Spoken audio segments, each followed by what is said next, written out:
नमस्कार दोस्तों, मैं हूं प्रसाद और आपको स्वागत करता हूं इन्वेस्टमेंट ऑन ब्लॉक में।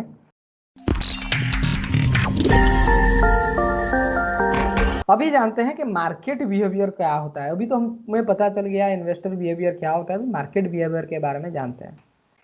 मार्केट में एक ट्रेडर इमोशंस रहता है जो स्टॉक प्राइस के प्रति बर्ताव, मतलब एक लॉस करती हुई कंपनी। एग्जांपल लेना चाहूंगा समझाने के लिए, वो है आपका आलोक इंडस्ट्री। बहुत ही अच्छा एग्जांपल है कंपनी का। अगर आप एनालिसिस करोगे तो बहुत ही लॉस कर रही है कंपनी, लेकिन एक न्यूज आया कि रिलायंस इसको खरीद रहा है और लोग टूट पड़े इसको खरीदने के लिए। अभी तक उसका प्रॉफिट अच्छे से आया भी नहीं है, लेकिन ये न्यूज से ट्रेड करना शुरू कर दिया है। ये है ट्रेडर इमोशन। लॉस करते हुए कंपनी को भी बढ़ा देंगे और अच्छा प्रॉफिट करते हुए शेयर्स को भी बेच के गिरा देंगे। मैं ऐसा नहीं बोल रहा हूँ कि आलोक इंडस्ट्री आगे जाके प्रॉफिट नहीं करेगा। उसके लिए आपको पढ़ना होगा, कंपनी को समझना होगा, वो मैनेजमेंट क्या सोच रहा है आने वाले समय में रिलायंस को लेके, रिलायंस क्या सोच रहा है उनको लेके, तब जाके आप इसमें इन्वेस्टमेंट कर सकते हैं। आज ए इन्वेस्टर मैं ऐसे कंपनियों को खरीदना चाहूंगा जो कंपनी 1 रुपए का है लेकिन मुझे 40 पैसे में खरीदने के लिए मिल रहा है, वैल्यू इन्वेस्टिंग। लेकिन ट्रेडर्स क्या करते हैं जनरली, और जो इन्वेस्टर्स हैं जिनको नॉलेज नहीं है, वो जैसे स्टॉक प्राइस बढ़ता है इसको खरीदते जाते हैं और ऊपर ऊपर ऊपर और इसको ओवर वैल्यू बनाते हैं। तो यहाँ पर आपको ट्रेडर इमोशन से दूर रहना है। ये मार्केट बिहेवियर है। कभी कभी ऐसा होता है बैंक्स के या फिर ऑयल इंडस्ट्री के कंपनियों का प्रॉफिट आता है फिर भी शेयर प्राइस गिर जाता है। ठीक है, ये ट्रेडर इमोशंस है। आगे जाके आप जानेंगे इंटरनेशनल एंड डोमेस्टिक स्टेबिलिटी। ये एक मार्केट बिहेवियर का बहुत अच्छा पार्ट है। इंटरनेशनल और डोमेस्टिक स्टेबिलिटी अगर नहीं है, जैसे कि 2017, 18, 19 में हमने देखा चाइना और यूएस के बीच में ट्रेड वार था, तो ग्लोबल इकोनॉमी बहुत खराब था। उसके लिए हमारे बिजनेस में भी बहुत सारे हैम्पर आए, बहुत सारे एक्सपोर्ट करने वाले चीज़ों में ड्यूटीज बढ़ा दिए गए, घटा दिए गए, तो एक्सपोर्ट गिर गया। इंपोर्ट करने वाले चीज़ों में भी थोड़ा हमको टैक्स ज़्यादा देना पड़ा और बिजनेस में थोड़ा गिरावट देखने के लिए मिला। इसीलिए 2017 के बुल रन से मार्केट गिरता हुआ आपको देखने के लिए मिला। इमर्जिंग मार्केट टूट गया जनवरी 15-17 तारीख को, या फिर 18 तारीख शायद, ठीक से याद नहीं, लेकिन जनवरी 2017 में इमर्जिंग मार्केट टूट गया। इमर्जिंग मार्केट के बारे में भी आगे जाके हम पढ़ेंगे। तो डोमेस्टिक इंटरनेशनल स्टेबिलिटी में अगर उतार चढ़ाव आता है तो मार्केट बिहेवियर बदल जाता है। तो यहाँ से एक तेजी भी देखने के लिए मिल सकता है या फिर एक मंदी देखने के लिए भी मिल सकता है। अर्निंग्स, वाओ, ये बहुत ही अच्छा चीज है। कंपनी के अर्निंग्स जब अगर बढ़ते आते हैं तो लोग खरीदने के लिए दौड़ जाते हैं, कभी कभी गिर जाते हैं तो लोग बेचना शुरू कर देते हैं। लेकिन इसका उल्टा भी होता है, कभी कभी अर्निंग्स अच्छे आते हैं लेकिन लोगों ने बहुत अच्छे रेट से पहले से खरीदा होता है तो प्रॉफिट बुक करके निकलते हैं, तो पैसा यहाँ पर स्टॉक प्राइस गिरता हुआ देखने के लिए मिलता है। जैसे कि एक कंपनी का प्रॉफिट अर्निंग्स शो होने वाला है 30 तारीख को, और 20 तारीख को ही एनालिसिस्ट जो होते हैं उनको लग गया कि नहीं, स्टॉक प्राइस ये कंपनी अच्छा अर्निंग्स देने वाली है, तो वो क्या करते हैं 20 तारीख को ही खरीद लेते हैं। बाद में धीरे धीरे अर्निंग्स आने वाला है, धीरे धीरे ट्रेडर जैसे इसको खरीदते जाते हैं तो शेयर प्राइस बढ़ता जाता है। तो 30 तारीख के तकरीबन जब अर्निंग्स अच्छा आता है तो लोग जब एंट्री करते हैं तब 20 तारीख वाले जो सबसे पहले खरीदे होते हैं वो एग्जिट करते हैं, तो शेयर प्राइस गिर जाता है। तो अर्निंग्स भी एक मार्केट बिहेवियर है। जब भी अर्निंग्स आता है तो वॉलेटिलिटी देखने के लिए मिलता है। देखिए, ये जो सारी चीजें मैं बता रहा हूँ पूरा बिगिनिंग चीजें हैं जो आपको समझना चाहिए। आप इन्वेस्टमेंट कर रहे हो या ट्रेडिंग कर रहे हो, ये सब आपको नहीं पता तो आप फ्रस्ट्रेट हो जाओगे मार्केट में। आप सोचोगे कंपनी के अर्निंग्स बढ़ के आ रहे हैं और शेयर प्राइस गिर जा रहा है। इन्फ्लेशन, ये तो आपको पता होगा, इसका डेटा हमेशा आता है आपका।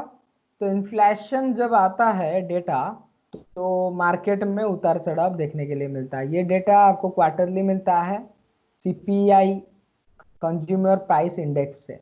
तो कंज्यूमर प्राइस इंडेक्स में जो आप चीज़ें खरीदे होते हैं लास्ट ईयर और इस साल जो प्रोडक्ट आप खरीद रहे हो उसके बीच में जो अंतर है, या फिर एक क्वार्टर लास्ट क्वार्टर में जो शेयर्स खरीद जो चीज़ें आप खरीदे थे और इस क्वार्टर जो खरीद रहे हो उसके बीच के जो अंतर है उसे उसे ही दर्शाता है।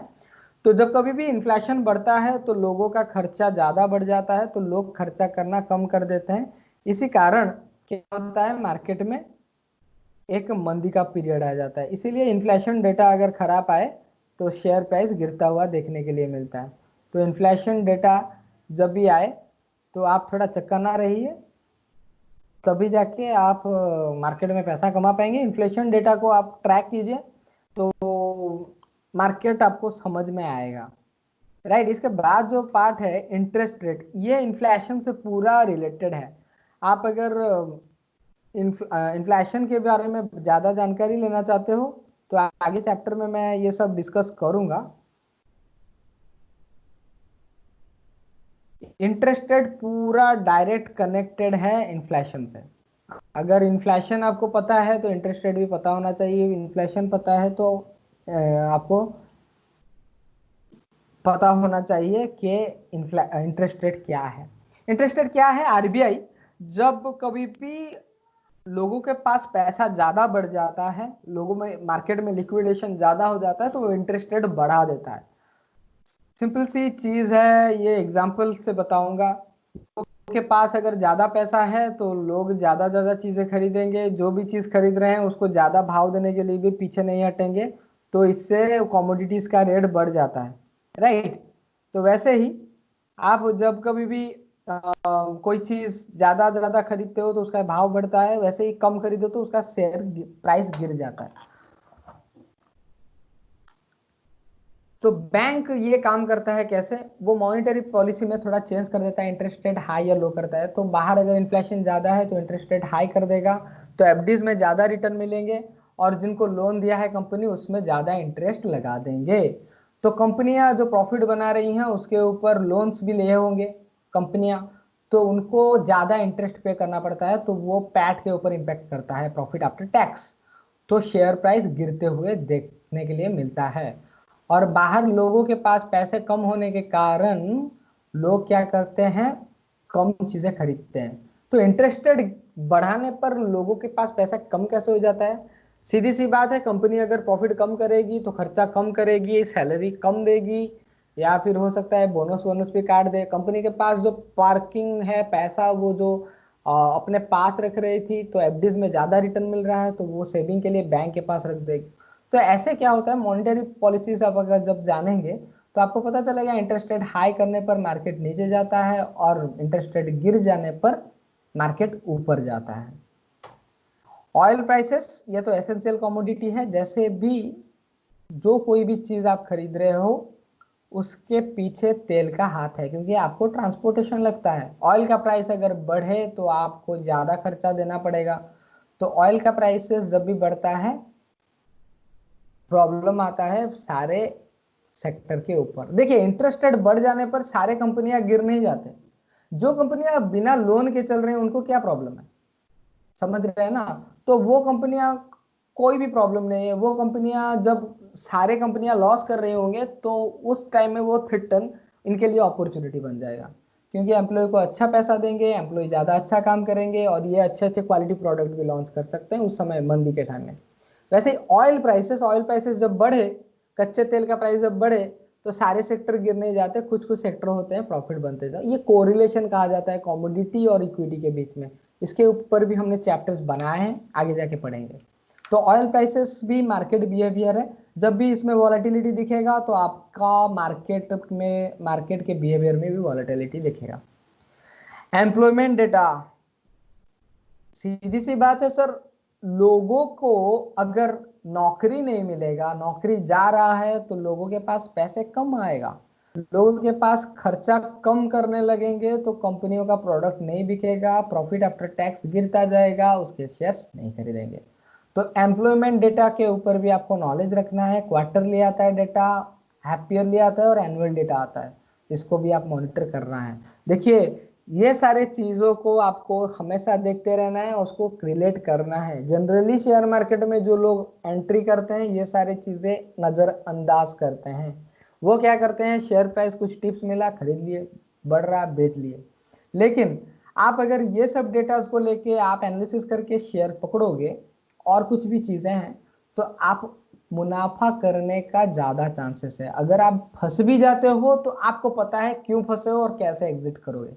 लेकिन अगर किसी के किसी के पास से आप टिप्स लेके इन्वेस्टमेंट किए हो, अगर फंस जाते हो तो आपको उसी के ऊपर भरोसा करना है। अगर अवॉइड कर दे तो आपको बहुत सारा लॉस हो सकता है।